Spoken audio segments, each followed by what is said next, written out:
Assalamualaikum warahmatullahi wabarakatuh. Waalaikumsalam warahmatullahi wabarakatuh. A'udzubillahi minasyaitonirrajim.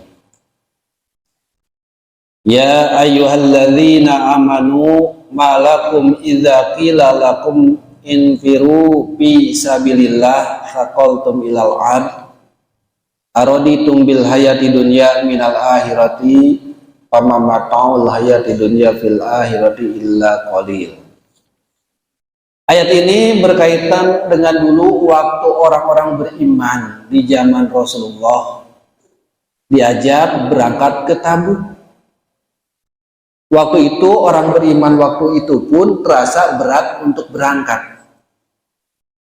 Padahal kalau kita perhatikan berarti sahabat-sahabat dahulu itu adalah binaan Rasulullah Shallallahu Alaihi Wasallam. Kita bayangkan yang ngebinanya Rasulullah, mungkin wajah pun melihat wajah Rasul, suara pun mendengar suara Rasulullah Shallallahu Alaihi Wasallam. Coba zaman sekarang pun yang sekedar ngelihat rambutnya, yang sekedar ngelihat tongkatnya, imamahnya, kadang muncul semangat gak tuh? Ataupun ngelihat masjidnya saja di sana, Masjid Nabawi, beda gak perasaan?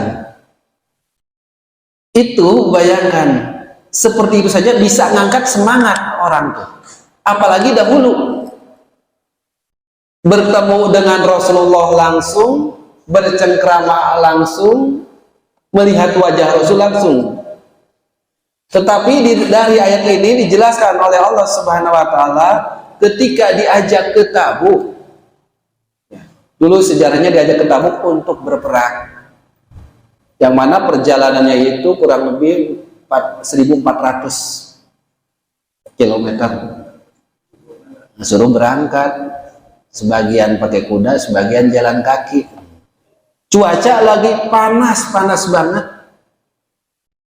Terus orang beriman yang diajak berangkatnya pun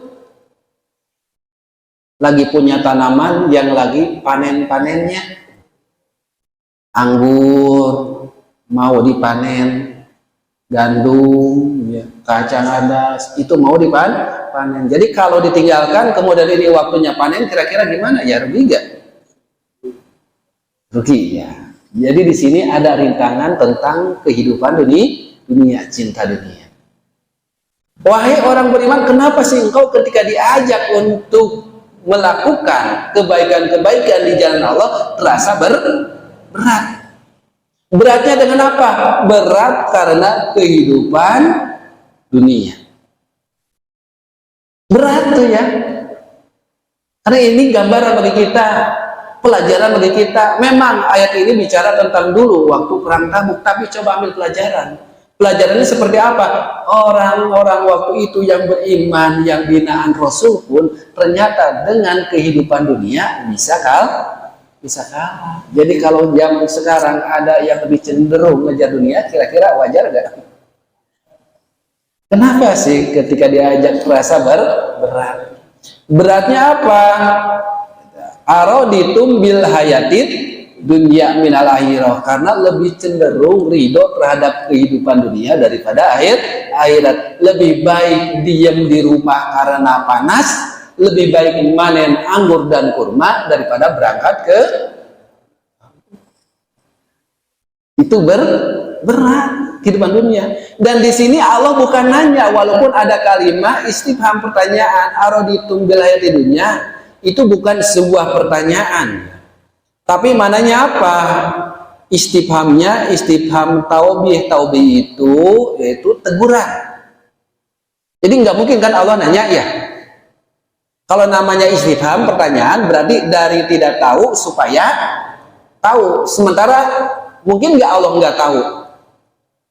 Allah itu al-alim, maha tahu. Tapi di dalam Al-Quran banyak gak pertanyaan-pertanyaan?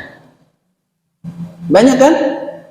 Tapi pertanyaan di dalam Al-Quran itu bukan Allah nggak tahu, tapi mananya di sini diantaranya adalah at-taubih. Taubih itu teguran, ataupun makna yang lainnya itu adalah ta'jub. Ta'ajub itu seruan atau ajakan. Jadi bukan nanya. Kalau kita makan nanya teh, ingin tahu pertanyaannya. Mungkin prosentasenya lebih banyak sekarang daripada dahulu. Dahulu itu binaan Rasul sampai ada 80 orang beriman yang gak berangkat.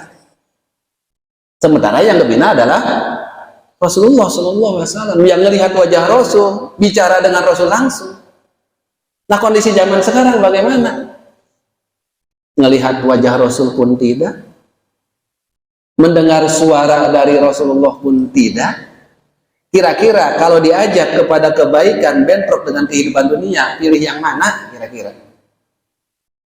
Jadi banyak araditum bil hayati dunia, lebih cenderung mengikuti kehidupan dunia, ayat walidzatiha, kenikmatan dunia, minal akhirati, daripada akhirat. Tanda cinta dunia itu. Inilah yang harus kita munculkan, alladzina yu'minuna bil ghaib, iman terhadap yang gaib. Ya. Kehidupan dunia Allah sudah tentukan. Semua makhluk hidup yang melata ada di muka bumi ini Allah lah yang ngasih rezeki. Yakin apa enggak gitu? Diri saya mah kadang-kadang yakin, pas prakteknya itu Allah alam pas prakteknya. Lisan mah yakin, so, semua ditanya, Bapak yakin nggak rezeki kita udah ditanggung? Jawabannya yakin tuh. Pas prakteknya insya Allah. Itu tuh yang harus ditingkatkan. Jadi kalau zaman sekarang jawabannya seperti itu, ya agak wajar. Kenapa? Dulu di zaman Rasul itu sampai 80 orang beriman tidak berangkat. Padahal bagaimana nilai ketika berjihad lebih besar daripada ngurusin unta, kuda, kurma, dan cuaca panas. Tapi ternyata malah nggak berangkat karena panas. Kemudian cuma lebih cenderung ngejar panenan dan ngurus unta dan kudanya. Karena kalau berangkat itu siapa yang ngasih pakan nanti? Kalau berangkat siapa yang memanen? Rugi dong. Padahal itu teh orang-orang yang kayak gitu di antara 80 orang beriman itu, peperangan di awal mah ikut. Perang Badar ikut, perang Uhud ikut, perang Honda, perang Haibar, perang Hunain ikut. Hebat ya kira-kira pernah ikut peperangan. Tapi pas tahun ke-9 diajak ke Tabuk, cuaca panas, musim panen, urusan dunia, ternyata ada 80 orang beriman tidak berangkat. Kenapa? Lebih cenderung cinta terhadap kehidupan dunia. Berarti ambillah pelajaran bagi kita. Inpirunya dulu mah diajak berperang, sekarang inpiru fisabilillahnya berarti melaksanakan ketaatan kepada Allah. Dan ketika udah pulang dari Tabuk kan Rasul itu nanya ke 80 orang beriman itu, satu persatu ditanya. Dan Rasul itu tahu sebenarnya sebabnya, tapi Rasul itu akan mendengar apa yang diucapkannya. Jadi mau bohong enggak, pokoknya mah dari ucapannya Rasul itu. Kenapa enggak orang ke Tabuk? Ngakunya mau ujur. Tapi diantaranya nanti ada Ka'ab bin Malik, ketika ditanya bingung. Si Ka'ab mah ya Ka'ab bin Malik. Kenapa engkau nggak berangkat ke Tabuk? Diam lama. Kenapa nggak berangkat? Mau bohong. Udah jelas nanti jadi munafik. Mau jujur, bingung juga. Akhirnya lama-kelamaan jujur. Nggak berangkatnya itu tadi karena kehidupan dunia. Bagaimana tuh sekali nggak berangkat oleh Rasulullah, sekali nggak berangkat tuh dihukum sosial. Nggak diajak bicara, nggak diajak interaksi, ya, itu dihukum sosial sakit tuh dihukum sosial. Itu Ka'ab bin Malik sampai seperti itu. Berapa lama? 40 hari, 40 malam. Nangis setiap saat. Kenapa? Teman dekat yang akrab, sahabat yang akrab, ketika didekatin malah menjauh, ketika ditanya malah menjauh. Setelah 40 hari di subuhnya itu, subuh 40, Rasul bicara lagi. Sekarang engkau jauhi juga istrimu. Istri lagi? Awalnya kan sahabat meninggalkan, kerabat meninggalkan, tapi istri masih boleh tuh bareng. Tempat cerita, tempat menangis, tempat mengadu. Tapi setelah 40 hari 40 malam ditinggalkan. Karena perintah Rasul sampai hari yang ke-50. Jadi 50 hari 50 malam sekali tidak berangkat. Nah di subuhnya barulah Rasulullah mendapat kabar dari Allah bahwa dosanya udah diampuni. Bahkan di sini kan di ujungnya dijelaskan oleh Allah Subhanahu wa taala bahwa nilai akhirat itu lebih besar daripada nilai dunia. Nilai dunia itu lebih kecil. Umpama mataul hayati dunya bil akhirati illa qalil. Tidaklah kehidupan dunia ini dibandingkan akhirat itu hanyalah nilai yang sedikit. Sehingga Rasulullah SAW ketika ujung ayat ini beliau menjelaskan, kalau kita ingin tahu perbandingan antara nikmat akhirat yang nanti dengan nikmat dunia yang sekarang itu, coba masukkanlah telunjukmu ke lautan. Jadi bukan ke air yang segini ya. Telunjukmu masukkan ke lautan. Kan celom masukin ke telunjuk, angkat tuh telunjukmu. Nanti ada air yang nempel di ujung telunjukmu. Itulah nikmat kehidupan dunia. Sementara air lautan adalah nikmat kehidupan akhirat. Perbandingannya sangat jauh. Tapi rata-rata ngejar yang setitik apa ngejar yang lautan? Ini kecil sedikit, tapi ternyata berhubung yang sedikit nggak terlihat, lautan mah kadang belum terlihat. Ayo sip dua mah sedikit udah terlihat gambaran Soekarno baraha lembar. Kelihatan nggak? Kelihatan. Jadi kalau lemburan berapa lembar udah terlihat. Tapi ini yang nilai akhirat mana belum terlihat. Jadi kira-kira pilih yang terlihat apa pilih yang nggak terlihat? Maksud dari qalil atau hakir li'anna lidati dunia, karena sifat dari dunia itu adalah hasisatin, yaitu keji, masyubatin yang serupa bil miqdari, dengan kehinaan. Jadi hina-hina, wasari'atul zawal, dan cepat hilang. Jadi disebut qalil sedikit, disebut hakir itu karena itu adalah kehinaan-kehinaan dan cepat hilang. Nah kembali ke sejarah dahulu lagi. Di antaranya orang dahulu waktu perang ke Tabuk ada sebagian yang nggak berangkat, sehingga Allah Subhanahu Wa Taala mengancam. Illa tanfiru, ketika engkau tidak mau berangkat, wa'adzibkum azaban alima, Allah akan menyiksa dengan siksaan yang sangat pedih. Bahkan bukan itu doang, ada dua ya. Satu disiksa di akhirat, di dunianya bagaimana? Wa yastabdil qauman ghairukum, dan akan diganti dengan kaum selain kalian. Ayati bihim badalakum, akan nanti ada pengganti-penggantinya oleh kaum yang lebih baik. Sehingga kalaulah misalkan orang beriman dulu nggak berangkat ke Tabuk, bagi Allah mah gampang. Yang nggak berangkat akan disiksa, kemudian ini yang nggak berangkat, ya udah nggak apa-apa. Allah akan gantikan para penggantinya. Berarti kita pun ya pelajarannya bagaimana? Kalau kita nggak menjalankan yang wajib, berarti akan disiksa. Kalau kita nggak menjalankan yang sunnah, berarti rugi kan ya?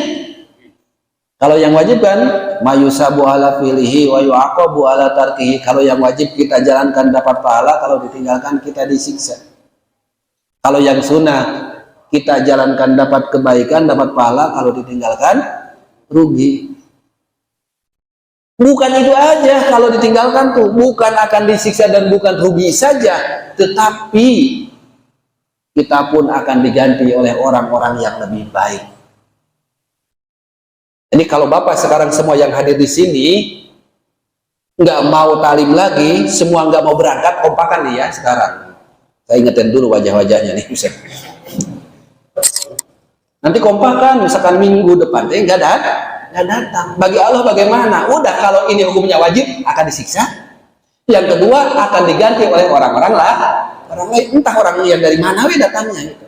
Mungkin tetangga Bapak yang dulu susah tapi malah rajin. Bagi Allah masih seperti itu. Kalaupun semua nggak berangkat, satu kondang sudah nggak berangkat, Allah rugi gak? Enggak. Justru kita yang membutuhkan. Ilatan piru ketika enggak berangkat, ayat tahruju keluar ma'an Nabi beserta Nabi sallallahu alaihi wasallam lil jihadi untuk jihad, enggak berangkat tuh. Yu'adzibkum, Allah akan siksa. Kenapa? Karena hukumnya wajib. Bahkan siksanya disifatin azaban alimah. Siksa yang sangat pedih, bahkan diperjelas mu'alimah, yang sangat pedih. Bukan itu doang, wa yastabdil kauman, dan akan diganti kaum gue. Nah dulu pun gitu, bagi Allah enggak, silakan kemampuan kita. Bahkan Bapak punya ide, munculkan, itu pun menolong agama Allah. Nah sekarang udah beres, ngisinya pun ini adalah salah satu menolong agama Allah. Dengan kondisi seperti sekarang. Karena fungsinya menolong agama Allah itu adalah li'ila'i kalimatillah, supaya tegak kalimah Allah. Tegak kalimah Allahnya bagaimana? Coba isi. Kemudian laksanakan ajaran-ajaran Islam dengan kemampuan kita masing-masing. Itu kembali ke ayat yang 39. Bagi Allah tidak mengurangi martabat Allah dan juga martabat Rasul ketika kita tidak menolongnya. Ayat bitarki nasrihi, dengan meninggalkan pertolongan, fa'inallaha, maka sesungguhnya Allah nasiru dinahu, sesungguhnya Allah yang menolong agamanya. Walaupun ada istilah kan, siapakah yang mau menolong agama Allah? Nahnu ansarullah. Siapakah yang mau ngisi masjid setelah mega seperti ini? Nahnu, kitalah semua yang akan mengisinya. Wallahu ala kulli syai'in qadir. Allah terhadap segala sesuatu maha berkuasa. Nah kemudian Allah berikan contohnya juga. Nih Allah buktikan. Dulu kan bahasa dari Allah, kalau engkau mau berangkat ke Tabuk ataupun nggak berangkat ke Tabuk, bagi Allah nggak untung dan nggak rugi kan. Cuma kalau nggak berangkat, satu akan disiksa, yang kedua akan diganti dengan kaum yang lebih baik. Kenapa kayak gitu? Karena kata Allah, akulah penolong agamaku. Allah yang akan menolong. Maka Allah buktikan dengan perjalanan Rasul dan Abu Bakar di ayat yang ke-40-nya. Illa tansuruhu faqad nasarallahu. Ketika engkau enggak mau menolongnya, di sini adalah menolong Nabi Muhammad sallallahu alaihi wasallam, faqad nasarahullah, faqad nasara, maka telah menolongku kepada Nabi Muhammad siapa Allah. Id ahrajahu aladina kafaru, ketika orang-orang kafir mengejar Nabi Muhammad dan Abu Bakar Siddiq ya. Jika kan dikejar-kejar Nabi Muhammad, kemudian masuk ke gua Sur ya. Sanisna ini salah seorang dari kedua orang tersebut, yaitu Abu Bakar tadi dan Rasulullah Shallallahu Alaihi Wasallam. Idhuma pigor, ketika kedua orang tersebut, yaitu Rasulullah SAW dan sahabat Abu Bakar, filgor, yaitu di gua di Jabal Sur. Id yaqulu li sahibihi, ketika berkata salah seorang sahabatnya, yaitu Abu Bakar, sampai-sampai berkata, wa qad qala lahu, Abu Bakar berkata kepada Nabi, lama ra'a aqdamul musyrikin, kalaulah orang-orang musyrik itu jongkok sedikit saja, kita ini kelihatan. Coba bayangkan, yang ngejar-ngejar itu bawa parang, bawa tumbang, siap membunuh Rasul. Kira-kira Bapak pun dikejar-kejar orang, kemudian orangnya lewat di depan Bapak lagi nyumput ya di bawah misalkan tempat tidur, orang lewat-lewat, takut gak kira-kira? Sebagai manusia sama Abu Bakar pun, karena bahasanya kalaulah orang-orang musyrik jongkok saja pasti kami itu terlihat. Tapi disinilah Allah buktikan pertolongannya. Bagaimana? Dadak tuh pintu gua ada sarang laba, jadi laba-laba bikin sarang. Itu kan bentuk Allah akan nolong. Kemudian ada merpati yang bertelur di sana. Kalau merpati sifatnya itu kalau ada manusia kira-kira terbang nggak? Terbang. Tambah ada ekor yang melintas. Jadi itu kepenasaran itu hilang. Orang musyrik, orang kafir nggak ada yang mau jongkok karena ngelihat seperti itu. Itulah bukti pertolongan dari Allah, dari Allah Subhanahu wa Ta'ala. Cina itu mah orang dahulu, Rasulullah dan Abu Bakar. Iya, sama saja pertolongan Allah pun akan ada. Ketika Abu Bakar dan Rasulullah ditolong oleh Allah karena menolong agama Allah, berarti orang-orang sekarang pun ketika sama menolong agama Allah, pertolongan pun akan ada apa enggak? Ada. Allah mah berjanji nggak akan menyelisihi janjinya, nggak perlu dipinta. Justru yang jadi penghambat, penghalang ketika kita mengharapkan balasan dunia. Jadi gitu. Karena kata Allah akan dibalas 700 kali lipat. Kebutuhan bulan ini 14 juta. Kira-kira sedekah baraha supaya dapat 14 juta. Nah, keluarkannya 20.000 supaya menang 14 juta. Nggak perlu seperti itu. Karena ayat ini sama akan berlaku ke siapapun. Dari pelajaran ini akan ada hikmah bagi kita.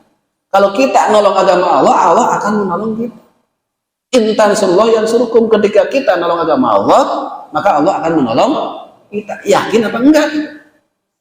Ketika berkata salah seorang kepada sahabatnya, ya kekhawatiran ada, ketakutan ada, berarti diuji dengan ketakutan. Ya kita ujiannya macam-macam. Idzaqul li sohibihi la tahjan innallaha ma'ana, jangan bersedih hati, sesungguhnya Allah beserta kita. Artinya binasrihi, pertolongan Allah itu akan selalu ada.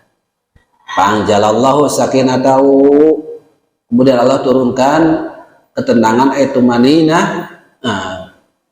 ketenangan alaihi kepada Abu Bakar As-Siddiq. Oh, berarti kita pun sama.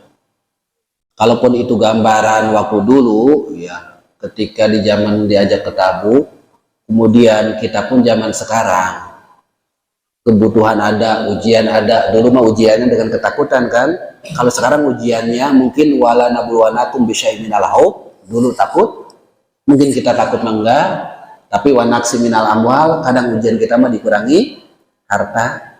Jadi mau ngejar akhiratnya kadang diuji dengan kurang harta. Atau wanaksi minal amwal wal anfus, diuji dengan diri, kesehatan mulai berkurang. Ya.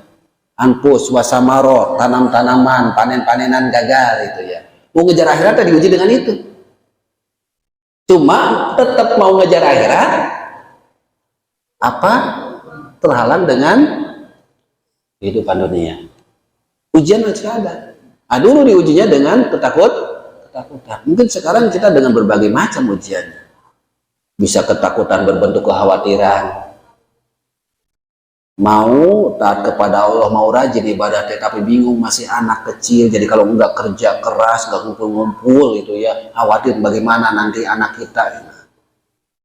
Allah turunkan ketenangan wa yadahu bijunudin lam taroha, kemudian Allah menolong Nabi dan Abu Bakar dengan tentara yang tidak terlihat. Ay malaikatun fil ghor, malaikat yang ada di dalam gura. Wa ja'ala kalimatul ladzina kafaru sufla wa kalimatullahi ya ulya, dan Allah jadikan kalimah orang kafir itu hina dan kalimah orang-orang beriman itu mulia, tinggi, luhur. Wallahu azizun hakim.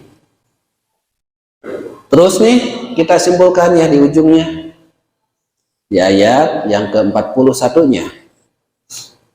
Infiru hipapau wasikola, berangkatlah engkau di waktu ringan ataupun berat. Diajak ke Tabuk lagi panen, berat gak? Yang tadi itu perang Uhud ikut, perang Badar ikut, perang Hondak ikut, perang Khaybar ikut. Ya. Kenapa bisa ikut? Boro-boro panenan, mungkin lahan untuk nanamnya pun belum punya. Borong ngurus unta dan kuda belum punya. Jadi ketika nggak punya apa-apa, kadang semangat ya. Kita pun kalau diuji dengan kekurangan, rajin nggak tuh? Kadang rajin ya, beda ketika udah subur jadi malas gitu. Ketika belum punya apa-apa mau berdoa rajin, itu usaha rajin ke masjid rajin, jabatan udah naik manajer, beda berubah. Waktu jadi operator rajin, naik dikit QC rajin, udah jadi manajer rajin. Rajin kerja. Sehingga kata Allah, infiru hipapa wasikola, berangkatlah engkau di waktu ringan ataupun berat. Jadi jangan pilih-pilih. Kalau waktu perang Badar, perang Uhud bisa berangkat kondisi serba kurang, harusnya mah ketika kondisi serba cukup pun harus bisa berangkat gitu. Hipapa wasikola. Mungkin perang Badar, perang Uhud mah ringan karena beban nggak ada, tadi panen enggak gitu ya. Ketika perang Tabuk ya harusnya mah bisa. Itu ringan dan berat. Berarti kita pun kalau waktu senggang bisa menjalankan nih misalkan acara seperti ini, ataupun nanti bisa sholat malam ketika kondisinya ringan. Kondisi berat pun harusnya bisa. Kondisi ringan mungkin bahasa gambarannya sehat, nggak bentrok dengan kerjaan. Ringan nggak kalau gitu? Kemudian cuaca cerah. Coba kebalikannya dari 3 lagi kurang sehat, terus bentrok, kemudian hujan gede, mati lampu, hadir mual kira-kira ke masjid.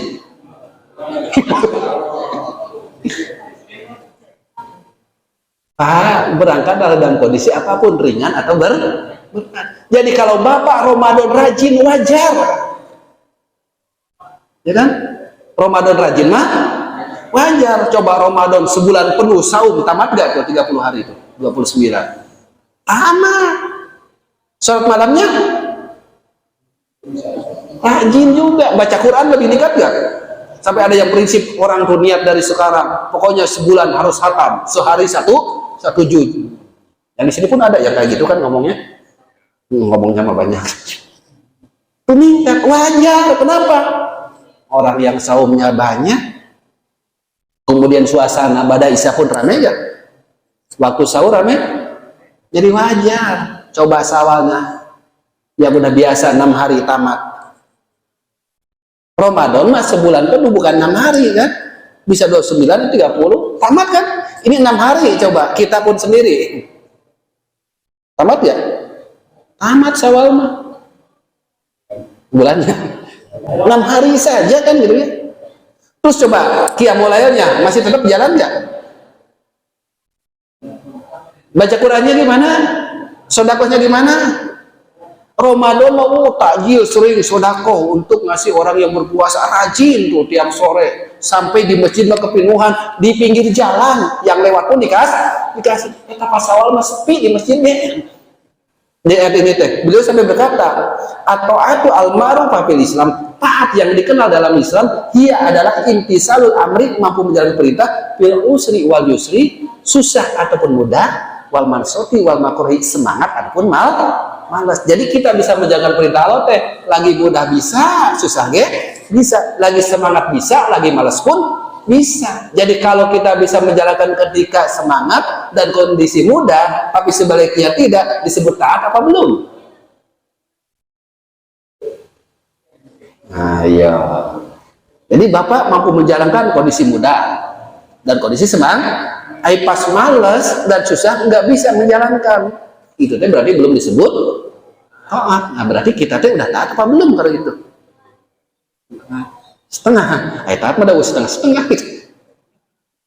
Nah ini PR kita kan ya. Jadi jangan pilih. Ini wajar kalau Ramadan, coba sawalnya itu. Ramadan itu latihan untuk 11 bulan. Hari pas latihannya sungguh-sungguh, hari pas 11 bulannya malah males kembali. Harusnya mah yang sebulan ini berefek untuk 11 bulan. Kalau di Ramadan Bapak mampu melaksanakan mau tarawehnya, qiyamul lailnya, tahajudnya, ya tuh di Syawal ya ada. Kalau Bapak di Ramadan mampu baca Quran khatam 1 ya, khatam 1 Quran tuh 30 juz khatam. Atuh di Syawalnya gimana? Ini mah kadang jatuh sekaligus ya. Alasan cina mudik segala macam. Bahkan khawatir efek dari Ramadan hampir nggak ada.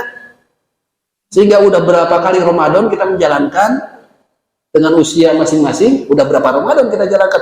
Ada nggak perubahan lalakum tatakunnya? Kan harus ada perubahan kan? Ya ayyuhalladzina amanu kutiba alaikumusiyam kama kutiba alal ladzina min qablikum la'allakum. Itu targetnya supaya kita takwa. Jadi ada perubahan. Saum mengajarkan disiplin. Bukti disiplinnya bagaimana? Kalau udah waktunya sahur beres, imsak pasti berhenti, benar gak? Masuk subuh itu pasti berhenti. Disiplin banget. Maghrib 3 detik lagi ke maghrib berani gak makan? Disiplin kan? Disiplin. Pas maghribnya langsung, padahal ajan belum, baru suara beduk gitu.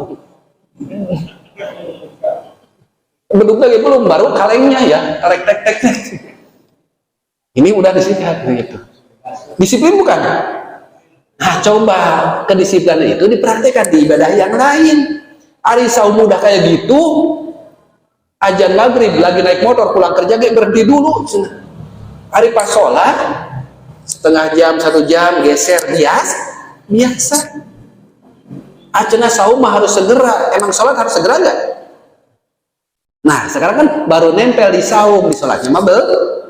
Harusnya makan disiplin di saum dipraktekkan di ibadah yang lain. Sampai Rasul mengatakan badiru bil amali sholihat, segeralah kalian tuh kalau beramal soleh, bukan saum doang. Bahkan amal yang paling utama sholat apa saum? Sholat. Hari saum udah disiplin hari sholatnya, padahal bapak berapa Ramadan udah lalui. Terbentuk gak perubahannya tuh? Jangan saling nunjuk ya, oh bapak belum, sendiri-sendiri aja. Nah mudah-mudahan hal seperti itu menjadi dorongan bagi kita. Mudah-mudahan lebih cenderung kita kejar akhirat daripada dunia. Dan dunia mah nggak perlu dikejar, udah Allah persiapkan, tinggal jemput aja ada di mana. Kita semua di sini yang ada di sini udah dengan rincinya, udah Allah persiapkan, nggak perlu dicari. Walaupun kadang bahasa suka mencari, nggak perlu dicari, tinggal cuma tempat menjemputnya berbeda-beda. Ada yang di pabrik, ada yang di pasar, gitu ya. Bahkan ada yang di sawah, ada yang di HP. Cuma colek-colek HP jadi duit, ada kan? Ada macam-macam. Yang rajin deh rajin jemputnya. Kalau gagal dari satu lubang, cari lubang yang lain. Ketika di PHK dari perusahaan, berarti Allah persiapan lubang-lubang yang lain. Ini mah di PHK dari perusahaan sedih, galau. Soalnya kalau selagi kita napas ini dikasih, kehidupan ini dikasih, pasti rezeki ada.